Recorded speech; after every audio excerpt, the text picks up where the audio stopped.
Asa and Ruka are two of the oldest members and form Baemon's rap duo. They're basically the ones responsible for it. Ruka, like I said, is one of the two main rappers, and she's also the main dancer. With that voice and that range, she should honestly apply to be the main vocalist.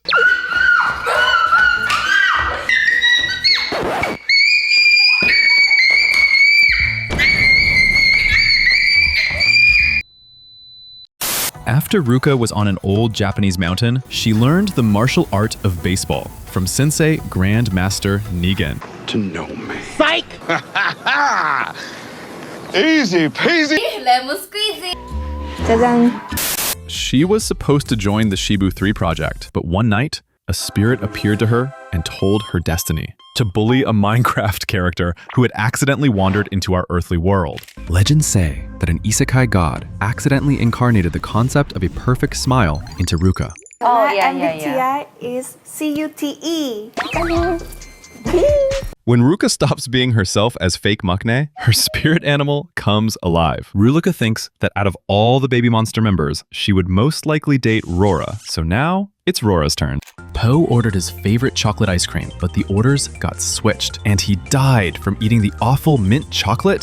The isekai god reincarnated Poe as a gorgeous girl with the same taste sense. She's more introverted and rational now, but retains the same humor and goofiness. Rora would apparently be most likely to date a Japanese girl, but she seems to prefer a good photo partner?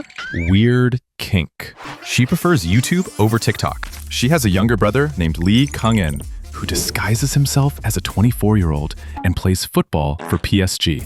If Ruka's the fake Maknae, then Rora's the fake grandma because she... 뭐라 해 나보고. 할머니. 맞아요. 저보고 제가 나이 너무 올드해서 친구하기 싫대요. Rami is the main vocalist. While she isn't officially an all-rounder, she isn't bad in any of the three main categories. She may not be as good as the main rappers or main dancers in their respective fields, but it shows her wide skill range that she can do a bit of everything. And what does she do best? To use a megaphone. She's apparently a very good problem solver and naturally active. It's time for the revolute.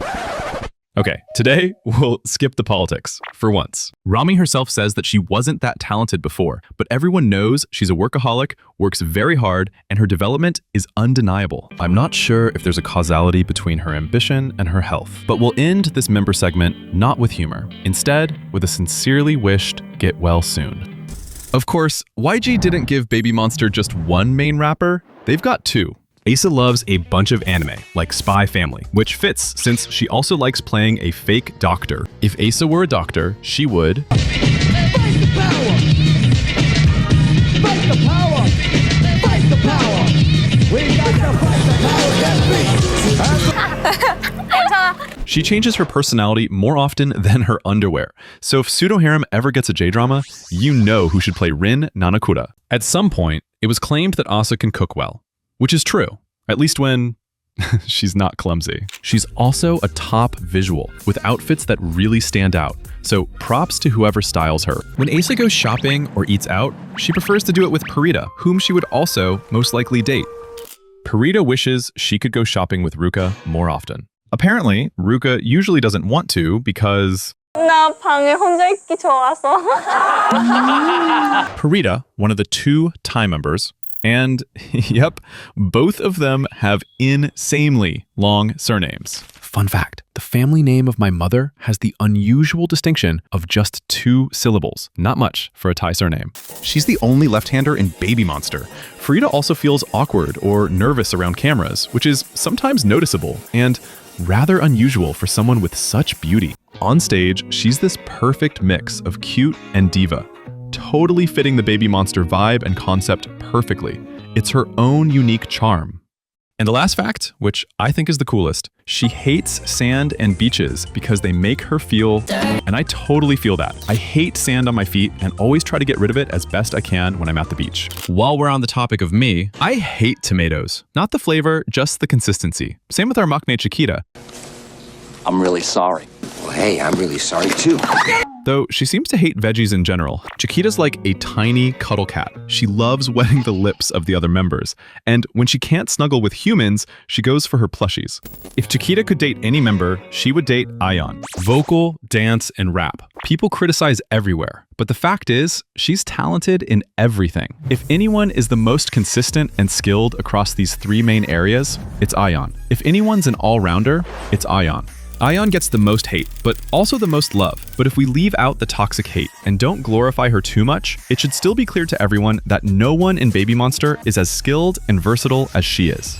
Unfortunately, she's one of those idols who said the N-word. I'm not going to make a huge deal out of it here, but like I said during the scandal, the none reaction was really bad. YG should definitely be called out here for staying silent instead of encouraging progress. The way it was handled was typical, but... The first rule YG is you do not talk about YG. Okay, in her defense, she hates broccoli, loves mint chocolate, and her favorite singer is an anti's G-Dragon. I said no politics today. Bad taste isn't a crime or sin, it's just a burden, so that she deals with the companies like YG. Just like in classic K-pop, they brush it off and stay silent. Super conservative, instead of showing even a hint of progress or ethical decency. But let's cut the general, take a closer look at approach toward K-pop companies for being conservative in controversies, or I'll end up like that. Very. ahyeon's favorite season? Every Babymonster member can be compared to an animal, but ahyeon only with Steve. I'm Steve. She's very often in her own world, which just confirms my further conspiracy theory.